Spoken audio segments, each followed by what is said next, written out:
ദൈവത്തെയും കൈസറിനെയും ഒരുപോലെ വഞ്ചിക്കുന്ന മാമോൻ സേവകരുടെ വിലാപം. സഭയെ പീഡിപ്പിക്കാൻ ശ്രമിക്കുന്നവർ തളർന്നു പോകുക തന്നെ ചെയ്യും, അവരില്ലാതെയാകും.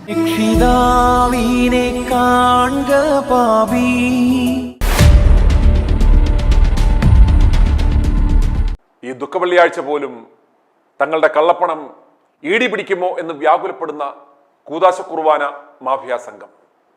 ഈ ദുഃഖവെള്ളിയാഴ്ച വിലപിക്കുന്നത് കത്തോലിക്ക കൂദാശ തീവട്ടി സംഘത്തിന്റെ കോഴിക്കോട് ബ്രാഞ്ച് മാനേജരായ ഉപ്പുപ്പ ബിഷപ്പാണ്.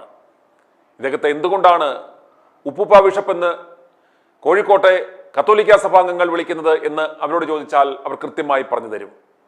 തന്റെ വട്ടച്ചെലവിന് പണമുണ്ടാക്കുവാൻ അനധികൃത പാറഖനനം നടത്തി ലക്ഷങ്ങൾ സർക്കാരിന് പിഴയൊടുക്കിയ മുടിഞ്ഞ പ്രകൃതി സ്നേഹി, കാട്ടുമൃഗങ്ങളുടെ സംരക്ഷണത്തിന് വേണ്ടി പോരാടുമ്പോഴും വെടിയിറച്ചി കൊണ്ട കൊടുത്താൽ വെട്ടിയടിക്കുന്ന മൃഗസ്നേഹി, കർത്താവിന്റെ മണവാട്ടിയെ വെപ്പാട്ടിയാക്കി പിഴപ്പിച്ച് അവൾ പ്രസവിച്ചപ്പോൾ ആ പിഴച്ചവളെ സഭയ്ക്ക് പുറത്താക്കി മഹ്റോൺ ചൊല്ലി ആ വിത്ത് വിതച്ച തന്റെ ബന്ധുവായ പാതിരിപ്പാമ്പിനെ ധ്യാനകേന്ദ്രം ഡയറക്ടറാക്കി നാട് കടത്തിയ കുടുംബസ്നേഹി. ഇതിനൊക്കെ ദൈവാനുഗ്രഹം മാത്രം മതിയോ? പോരാ, ജോർജ് കുട്ടിയും ആവശ്യമാണ്. ഇതിനൊക്കെ ഞങ്ങൾ എങ്ങനെ കണക്കെഴുതും? ഇതിനെല്ലാം കൂടി നേർച്ചപ്പെട്ടിയിലിട്ട വകയിൽ ഇത്ര എന്ന് കണക്ക് കാണിച്ചാൽ പോരെന്നാണ് പക്ഷേ കേന്ദ്ര സർക്കാർ ഇപ്പോൾ പറയുന്നത്. ചരിത്രം പരിശോധിച്ചാൽ കൂദാശ കുർബാന തൊപ്പിത്തൊഴിലാളി മാഫിയകളോട് കളിച്ചിട്ടുള്ള ആരും ഇന്നേ വരെ ലോക ചരിത്രത്തിൽ വിജയിച്ചിട്ടില്ല.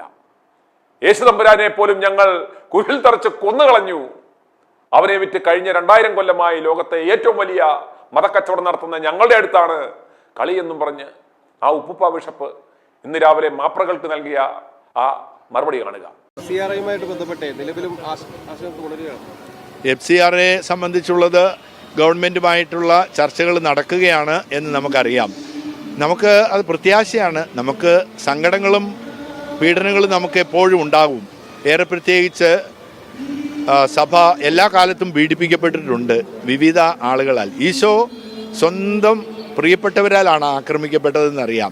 12 പേരിൽ ഒരാൾ ഗുരോ സ്വസ്തി എന്ന് പറഞ്ഞ് ഒറ്റുകൊടുത്തു. 2000 വർഷങ്ങളുടെ യാത്രയിൽ എത്രയോ തവണ ഇതുപോലെ പ്രിയപ്പെട്ടവർ ഒറ്റുകൊടുത്തിട്ടുണ്ട്. ആരാണ് തളരുക? സഭയെ പീഡിപ്പിക്കാൻ ശ്രമിക്കുന്നവർ തളർന്നു പോകുക തന്നെ ചെയ്യും, അവരില്ലാതെയാകും. സഭ എന്നും തല ഉയർത്തി നിൽക്കും. അത് മാത്രമേ ഇതേക്കുറിച്ച് പറയാൻ. അല്ല, ഒറ്റുകൊടുക്കലാണെന്ന് ഞാൻ പറഞ്ഞില്ല. പീഡനങ്ങൾ വിവിധ തലത്തിൽ നമുക്കുണ്ടാകും. നമുക്ക് ഈശോ നൽകുന്ന സന്ദേശം എല്ലാവരിലേക്കും സ്നേഹം, കരുണ എത്തിക്കുക. സഭ ഈ 2000 വർഷത്തെ യാത്രയിടയിൽ എവിടെയെല്ലാം തടവുകാരുണ്ടോ അവിടെ ഉണ്ട്, രോഗികളുണ്ടോ, പാർശ്വവൽക്കരിക്കപ്പെട്ടവരുണ്ടോ, അവരുടെ അടുത്ത് സഭയുണ്ട്. അതെങ്ങനെയാണ്? ലോകമെങ്ങുമുള്ള ആളുകളിൽ നിന്ന് സഹായം സ്വീകരിച്ചുകൊണ്ടാണ് നാം എങ്ങും എത്തിക്കുക. അതുതന്നെയാണല്ലോ UNOയും ചെയ്യുന്നത്. ലോകത്തെല്ലാവരും ചെയ്യുന്നു, അതുതന്നെ സഭ ചെയ്യുന്നു. എന്നാൽ അതിനെ ഇല്ലാതാക്കാൻ പരിശ്രമിച്ചാലും ഇല്ലാതാകുന്നത് ആര് പരിശ്രമിക്കുന്നുണ്ടോ അവരായിരിക്കാം. അല്ലാതെ ഉദ്ധാനം ചെയ്ത ഈശോ ഒരിക്കലും ഇല്ലാതാകുന്നില്ല. ഈ തെരഞ്ഞെടുപ്പിൽ പ്രത്യേകമായിട്ട് എല്ലാവരും ശ്രദ്ധിക്കേണ്ട ഒരു കാര്യം, വോട്ടവകാശം എല്ലാവരും വിനിയോഗിക്കണം എന്ന് മാത്രമല്ല, അത് നമ്മുടെ പൗര അവകാശമാണ്. അവകാശം എല്ലാവരും വിനിയോഗിക്കണം. സത്യത്തിനും നീതിക്കും വേണ്ടി നിലകൊള്ളുന്നവർക്ക് വേണ്ടി, അടിച്ചമർത്തപ്പെട്ടവരുടെ പക്ഷം ചേരുന്നവർക്ക് വേണ്ടി, അവർക്ക് വേണ്ടി വോട്ട് ചെയ്യണമെന്ന ഒരു സന്ദേശം മാത്രമേ നൽകുന്നു. കാർഷിക രംഗം, വന്യമൃഗശല്യമൊക്കെയാണ് പലതവണ ആവർത്തിച്ച് പറഞ്ഞിരുന്നത്. അതെ, ഈ പ്രകടന പത്രിക പുറത്തിറക്കിയപ്പോൾ ഇരു മുന്നണികൾ ഇതിന് വലിയ പ്രാധാന്യം നൽകിയിട്ടുണ്ടല്ലോ. വലിയ പ്രത്യാശയാണ് അത് ഞങ്ങൾക്ക് നൽകുന്നത്. തീർച്ചയായിട്ടും സർക്കാരിന് അത് ചെയ്യാൻ സാധിക്കും എന്നറിയാം. നമുക്കതിന് കഴിയണം. ഇനി ഉത്തരവാദിത്വം ഏറ്റെടുക്കുന്ന സർക്കാർ ഇലക്ഷൻ കഴിയുമ്പോൾ ഏറ്റവും പ്രാധാന്യത്തോടുകൂടി ശ്രദ്ധിക്കേണ്ട മേഖലകളിൽ ഒന്നാണ് വന്യമൃഗങ്ങളുടെ ആക്രമണം. നിരവധി ജീവനുകൾ പൊലിയുകയാണ്. ഞങ്ങൾ പ്രതീക്ഷിക്കുകയാണ് ഗവൺമെൻറ് ശാശ്വതമായൊരു പരിഹാരം ഇതിന് കണ്ടെത്തുമെന്ന്. എന്റെ പിതാവിന്റെ വാസസ്ഥലത്തെ കള്ളന്മാരുടെയും വ്യഭിചാരികളുടെയും ഗുഹയാക്കി മാറ്റിയ പൗരോഹിത്യവർഗത്തെ ചാട്ടവാറിനടിച്ചോടിച്ച ആ യേശുവിനെ കുരിൽ തറച്ചു കൊന്ന ആ പൗരോഹിത്യവർഗത്തിന്റെ പിന്മുറക്കാരായ കൂദാശ മാഫിയകൾ ഈ ദുഃഖവെള്ളിയാഴ്ച ദിനത്തിലും തങ്ങളുടെ കൊള്ളമുതലിനെ പറ്റി വിലപിക്കുമ്പോൾ പാതാള ഗോപുരങ്ങൾ ജയിക്കാത്ത ക്രിസ്തുവിന്റെ സഭയായ മൈ ചർച്ചിന്റെ സ്ഥാപകൻ എബി തോമസ് ചായന്റെ ഈ വിഷയത്തിലുള്ള പ്രതികരണം കേട്ടാലും. ഈ FCRA വിഷയവുമായി ബന്ധപ്പെട്ട് ക്രൈസ്തവ സഭകളുടെ അധ്യക്ഷന്മാരെന്ന് അവകാശപ്പെടുന്നവർ അവർ വലിയ വെല്ലുവിളി രാജ്യത്തെയും അതുപോലെ നിയമ സംവിധാനങ്ങളെയും എല്ലാം വെല്ലുവിളിയുടെ സ്വരത്തിൽ അവർ മുന്നോട്ട് വന്നു. ഇത്തരം FCRA നടപടികൾ എന്ന് പറയുന്നതിനോട് തങ്ങൾക്ക് പൂർണ്ണമായ വിയോജിപ്പാണെന്ന് അറിയിക്കുന്നു. അതുപോലെ വിശ്വാസികളുടെ ഇടയിൽ തെറ്റിദ്ധാരണ പരത്തുന്നു. ഇത് സർക്കാർ ഇത് പിടിച്ചെടുക്കുവാനുള്ള, പള്ളികളും മറ്റും പിടിച്ചെടുക്കുവാനുള്ള ഒരു തന്ത്രമാണെന്ന് പറഞ്ഞ് വിശ്വാസികളുടെ മനസ്സിൽ ഭീതി കയറ്റുന്നു. അങ്ങനെ ഒരു സമ്മർദ്ദ തന്ത്രത്തിന്റെ ഭാഗമായി നിയമസഭയിൽ അവതരിപ്പിക്കുവാനിരുന്ന ബില്ല് മാറ്റിവെപ്പിക്കുന്ന ഒരു സ്ഥിതി ഉണ്ടായി.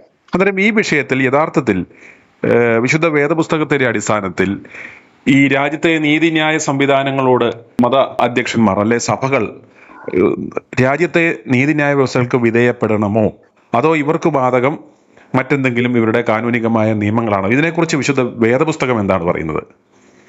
ദൈവതിരുനാമത്തിന് മഹത്വം ഉണ്ടാകട്ടെ. എല്ലാ വിഷയങ്ങളിലും വളരെ സ്പഷ്ടമായി വിശുദ്ധ വേദപുസ്തകം നമ്മളെ പഠിപ്പിക്കുന്നുണ്ട്. എന്നാൽ അത് കാണാൻ നമുക്ക് കണ്ണില്ല. അതാണ് ഇപ്പൊ ഈ FCRA എന്നുള്ള ആ ഇഷ്യൂവിനകത്ത് സുതാര്യമായ രീതിയിൽ കൊടുക്കൽ വാങ്ങൽ നടത്താത്തവരെയാണ് ഗവൺമെന്റ് പറയുന്നത് നിങ്ങൾ ചെയ്യുന്നത് തെറ്റാണ്, ഞങ്ങളത് ക്യാൻസൽ ചെയ്യും, ഞങ്ങൾ വേണ്ട നടപടി എടുക്കുമെന്ന് പറയുന്നത്. സുതാര്യമായി ചെയ്യുന്നവർക്ക് ഇത് ഒരു ഇഷ്യൂ അല്ല. ഒരു പക്ഷേ ഗവൺമെന്റ് ഇത് ഒരുപാട് വ്യഭിചരിക്കപ്പെടുന്നു എന്ന് കാണുകയാണെങ്കിൽ, നിർത്തുകയാണെങ്കിൽ പോലും നമുക്കൊന്നും പറയാനൊക്കത്തില്ല. എന്താന്ന് വെച്ചാൽ യേശു തമ്പുരാൻ പഠിപ്പിക്കുന്നത് ഒരു നാണയത്തെ കാണിച്ചിട്ട് പറയുന്നു അതിന്റെ സ്വരൂപവും മേലെഴുത്ത് ആരുടേത് എന്ന് ചോദിക്കുന്നു. അപ്പോൾ അവർ പറയുന്നു കൈസറിൻ്റെത്. അപ്പോൾ യേശു തമ്പുരാൻ പറയുകയാണ് കൈസറിനുള്ളത് കൈസർക്കും ദൈവത്തിനുള്ളത് ദൈവത്തിനും കൊടുക്കണം എന്ന്. ഈ പറയുന്നതിന്റെ അർത്ഥം എന്താ വെച്ചിരുന്നാൽ അർഹതയുള്ളവർക്ക് കൊടുക്കാനുള്ള ബാധ്യത നിങ്ങൾക്കുണ്ടാകരുത്. ഗവൺമെന്റ് പറയുകയാണ് നിങ്ങൾ ഇന്നത് ചെയ്യണമെന്ന് പറഞ്ഞാൽ ചെയ്യാതിരിക്കരുത്. അതിന് വിപരീതമായി ദുർവ്യാഖ്യാനം ചെയ്ത് ഗവൺമെന്റിനെതിരായിട്ട് നമ്മൾ പ്രവർത്തിക്കുകയാണെന്നുണ്ടെങ്കിൽ വേറൊരു കൽപ്പന, അതായത് പൗലോസ് അപ്പോസ്തലൻ പറയുന്നുണ്ട് വാഴ്ചകൾക്കും അധികാരങ്ങൾക്കും കീഴ്പ്പെട്ടിരിപ്പീൻ. നമ്മളെ സംബന്ധിച്ചിടത്തോളം നമ്മുടെ പൗരത്വം സ്വർഗത്തിലത്രേ. ഇവിടെ നമ്മള് യാത്രക്കാരാ, വഴിപോക്കരാ. അപ്പോൾ ഇവിടുത്തെ നിയമപ്രകാരം നമ്മളെല്ലാം ചെയ്യാൻ ബാധ്യസ്ഥരാണ്. ഇത് കൂടാതെ വേറൊരു സംഗതി ദൈവം തമ്പുരാൻ നമ്മളെ പഠിപ്പിക്കുന്നുണ്ട്, യേശു തമ്പുരാൻ പഠിപ്പിക്കുന്നുണ്ട്. അതെന്താന്ന് വെച്ചാല് അത് വളരെ സൂക്ഷ്മമായി നോക്കുകയാണെങ്കിൽ മാത്രമേ കാണുകയുള്ളൂ. പത്രോസിനോട് യേശു പറയുന്നു നീ പോയി കായലിൽ ചൂണ്ടയിടുക. ആദ്യം കിട്ടുന്ന മീനിന്റെ വായില് ഒരു ചതുർദ്രഹ്മ പണമുണ്ട്, അതെടുത്ത് എനിക്കും നിനക്ക് വേണ്ടി കരം കൊടുക്കുക. അപ്പം 2 പണമാണ് ഒരാളുടെ തലക്കരം. അത് നിനക്കും എനിക്കും വേണ്ടി 4 പണം ഒരു ആദ്യം നിനക്ക് കിട്ടുന്ന മത്സ്യത്തിന്റെ വായിലുണ്ടായിരിക്കും. അതെടുത്ത് എനിക്കും നിനക്കും വേണ്ടി നീ കരം കൊടുക്കുക എന്ന് പറയുന്നു. ഇവിടെ യേശു തമ്പുരാൻ നമ്മളോട് പഠിപ്പിക്കുന്നത് എന്തോന്നറിയാവോ? മക്കളോട് കരം വാങ്ങാറില്ല. നമ്മൾ ദേവാലയത്തിൽ ദൈവത്തിന്റെ മക്കളാകിയാൽ നമ്മളോട് കരം വാങ്ങാൻ പാടില്ല. അപ്പോൾ യേശു തമ്പുരാന്റെ സെയിം സെന്റൻസ് എന്താന്ന് വെച്ചിരുന്നാൽ അപ്പോൾ മക്കൾ ഇതിൽ നിന്ന് ഒഴിവായിരിക്കുമല്ലോ. ഇതിൽ കൂടുതൽ എന്ത് വ്യക്തതയാണ് വേണ്ടത്? എന്നാൽ ചില പള്ളികളില് ദുഃഖവെള്ളിയാഴ്ച ദിവസം റിശീസ എന്ന പേരിൽ മക്കളോട് തലക്കരം വാങ്ങുന്നു. ഇത് ദൈവം മുൻപാകെ നീതിയല്ല. ഒന്നാമത് ഈ തലക്കരം കൊടുക്കുന്ന അടിമകളാണ്. റോമൻ ഭരണകൂടത്തിന്റെ കീഴിൽ യഹൂദൻ അടിമയായിരുന്നു, അതുകൊണ്ട് അവൻ തലക്കരം കൊടുക്കാൻ ബാധ്യസ്ഥനാ. അതെ. നമ്മൾ കർത്താവ് കാൽവരിയിലെ യാഗത്താൽ നമ്മളെ സകലവിധമായ ബന്ധനങ്ങളിൽ നിന്നും വിമുക്തരാക്കിയിരിക്കുന്നു. നമ്മൾ സ്വാതന്ത്ര്യത്തിന്റെ മക്കളത്രേ, നമ്മൾ സ്വതന്ത്രരത്രേ. ആകയാൽ നമ്മൾ ഈ ജാതി തലക്കര ഒന്നും കൊടുക്കാൻ നമ്മൾ ബാധ്യസ്ഥരല്ല. ഇത് പഠിപ്പിക്കുന്നത് മത്തായിയുടെ സുവിശേഷം 17:17 സാന്ദർഭികമായി ഇപ്പൊ ഞാൻ ഒരു കാര്യം പറയാം. ഇത് നമ്മുടെ കർത്താവ് വളരെ ദുഃഖിതനായി ഗെത്സമനയിൽ നിന്നും അവർ കൊണ്ടുപോകുന്നു. പിതാവിന്റെ പദ്ധതി അനുസരിച്ച് ഒരു തെറ്റും ചെയ്യാത്ത മകനെ ശിക്ഷയ്ക്ക് ശത്രുക്കളുടെ കയ്യിൽ ഏൽപ്പിക്കുന്നു. അവരുടെ കോപം അവർ യേശു എന്ന ദൈവപുത്രന്റെ നേരെ അവർ ശമിപ്പിക്കുന്നു.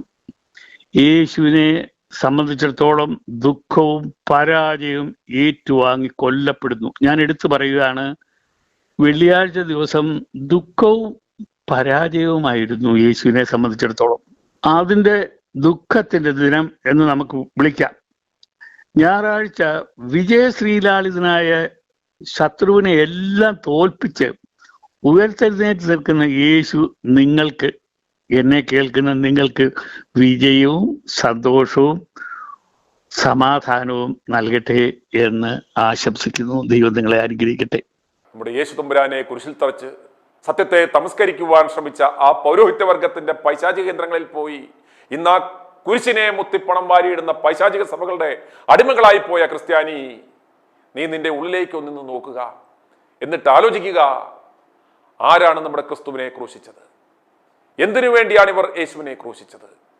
ആ ക്രൂശിച്ചവന്മാരുടെ ചവിട്ടുനാടകം ബാലെ രാവിലെ മുതൽ നിന്ന് കാണുകയല്ലേ നീ ചെയ്യുന്നത് എന്ന് ചിന്തിക്കുക.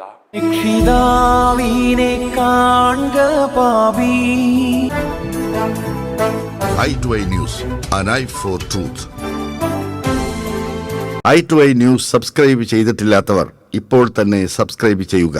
നോട്ടിഫിക്കേഷൻ ലഭിക്കുവാൻ ബെൽ ബട്ടണും അമർത്തുക.